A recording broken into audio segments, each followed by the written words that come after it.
भजनलाल सरकार के green budget का काला सच। भैराणा धाम में 21,300 पेड़ काटे गए। सरकार की नाक के नीचे साफ हो गया सारा जंगल। जयपुर के दूदू के भैराणा धाम में संतों के अग्नितप की तपन शायद अभी तक सरकार तक पहुंची नहीं है, तभी तो प्रकृति के लिए लड़ी जाने वाली लड़ाई को वो इस तरह से नजरअंदाज कर रही है। लेकिन यहाँ बात सरकार के डबल स्टैंडर्ड की है, क्योंकि एक तरफ तो सरकार हरियाली और पेड़ पौधों के संरक्षण की बातें करती है और दूसरी तरफ सरकार की नाक के नीचे ही हो रही हरी भरी धरती को बंजर बना दिया जा रहा है। जी हाँ, नमस्कार, मैं हूँ आपके साथ मनस्विनी और आज बात इसी पर कि एक तरफ सरकार हर मंच पर एक पेड़ माँ के नाम की बड़ी बड़ी बातें करती है। 2025-26 के ग्रीन बजट में 10 करोड़ पौधे लगाने का ऐलान कर रही है और अगले 5 साल में 50 करोड़ का वादा भी सरकार ने किया है। और वहीं दूसरी तरफ देख लीजिए, हकीकत ये सामने आई है कि जमीन पर वही पेड़, वही जंगल, वही बेजुबान बिना आवाज के काटे जा रहे हैं। लेकिन सवाल यह है कि क्या ये हरियाली का वादा था या फिर हरियाली का सफाया। ग्रीन बजट में 87,854 करोड़ रुपए जारी किए जाते हैं। दावा किया जाता है कि राजस्थान को हरा भरा बनाएंगे, लेकिन भैराणा धाम में ये क्या हो रहा है? सिर्फ एक प्रोजेक्ट के लिए 610 बीघा जमीन से 21,300 पेड़ काट डाले और अगले चरण में 240 बीघा में 8,400 और पेड़ कटेंगे। यानी बयान हरियाली के, लेकिन जमीन पर जंगल साफ। दरअसल रीको की सड़क परियोजना के खिलाफ भैराणा धाम में संतों का आंदोलन अब हठयोग में बदल चुका है। संत एक बात साफ कह रहे हैं कि विकास विनाश बनकर नहीं आ सकता।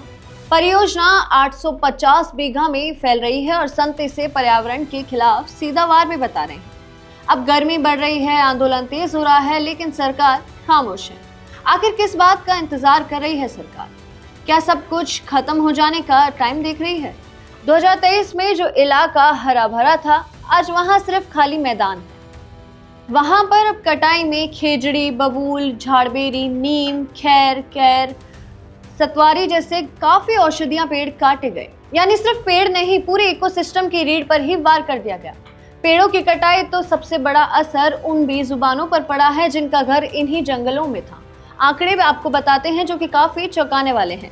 करीब 2 लाख वन्य जीवों का प्राकृतिक आवास उजड़ चुका है।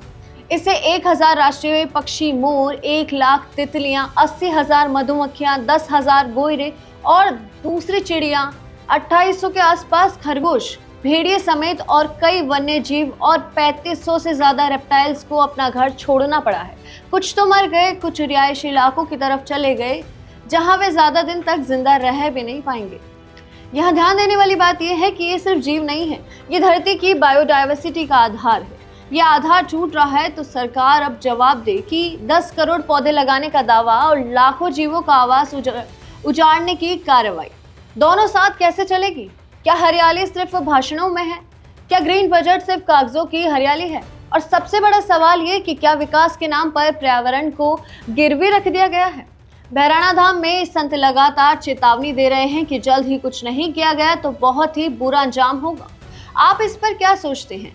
क्या ये विकास है या फिर पर्यावरण का सौदा? कमेंट में हमें जरूर बताएं और ऐसी ही तमाम खबरें और अपडेट्स के लिए देखते रहिए भारत अवतार। धन्यवाद।